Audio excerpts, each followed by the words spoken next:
A Arca de Noé. O que aconteceu com ela? Porque obtemos relatos de pessoas que afirmam terem visto a arca no Monte Ararat. E, no entanto, dúzias de expedições financiadas subiram lá procurando por ela e voltaram de mãos vazias. Ou ela está lá em cima, ou não está. Escalei montanhas no mundo todo, mas o Monte Ararat é brutal. É o pior que já escalei. Aramanos, o historiador egípcio de 30 a.C., autor de uma história da Fenícia, menciona a existência da arca no Monte Ararat.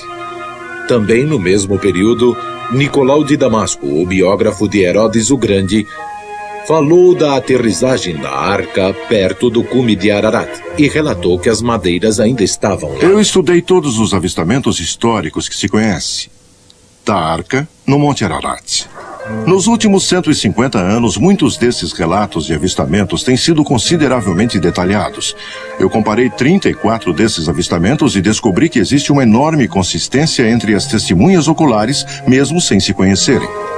Em 1883, o governo turco enviou uma expedição ao Monte Ararat para vistoriar os danos causados por um recente terremoto. A expedição relatou a descoberta da parte frontal de uma barca muito antiga projetada para fora do gelo a 4.200 metros acima da montanha. O grupo tirou medidas, entrou na arca e relatou ter visto estábulos e jaulas dentro da grande embarcação.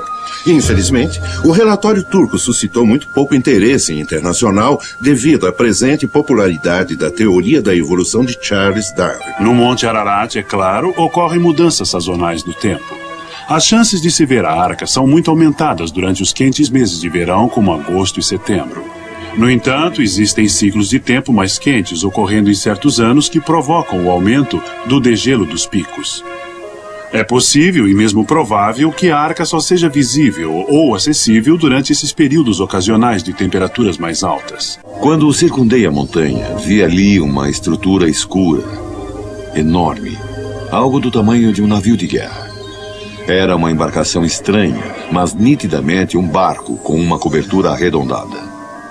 A notícia do avistamento do tenente Sabarotes chegou até o próprio czar Nicolau. Em 1917, o czar despachou 2 companhias de soldados para localizar e documentar esse achado extraordinário. Os soldados encontraram e mediram a arca. Eles também fizeram um registro fotográfico do grande barco. Infelizmente, esses eventos estavam ocorrendo justo quando a Revolução Comunista estava irrompendo.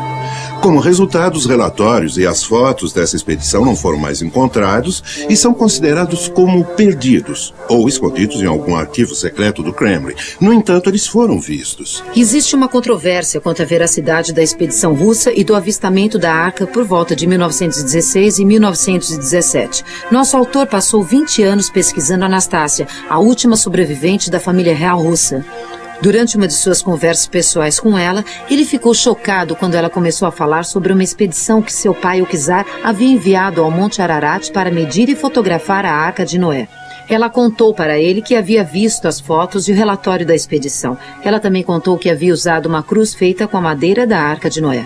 Um piloto muito amigo meu e eu decidimos tomar café uma noite.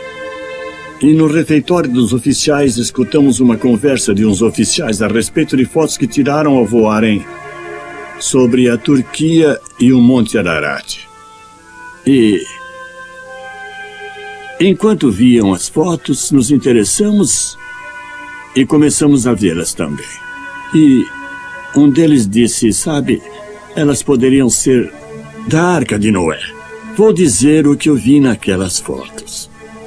Primeiro, as 3 fotos mostravam uma massa de gelo que encobria o barco em um ângulo mais ou menos assim, e o gelo descia.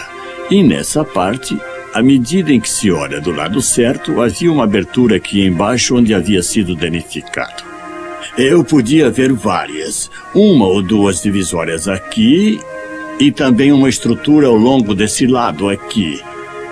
Não há dúvida na mente desses pilotos que isso era a Arca de Noé. E uma foto parecida foi publicada no Star and Stripes.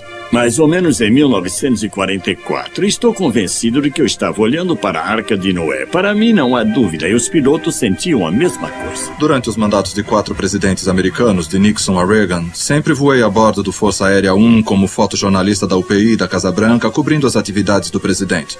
Nessa ocasião, em particular, eu estava voando a bordo com o então presidente Jimmy Carter. Durante o voo, quando estávamos sobre a Turquia Oriental, nossa atenção foi atraída para a janela. Era um momento dramático quando jatos MiGs de caça soviéticos estavam nos escoltando asa a asa.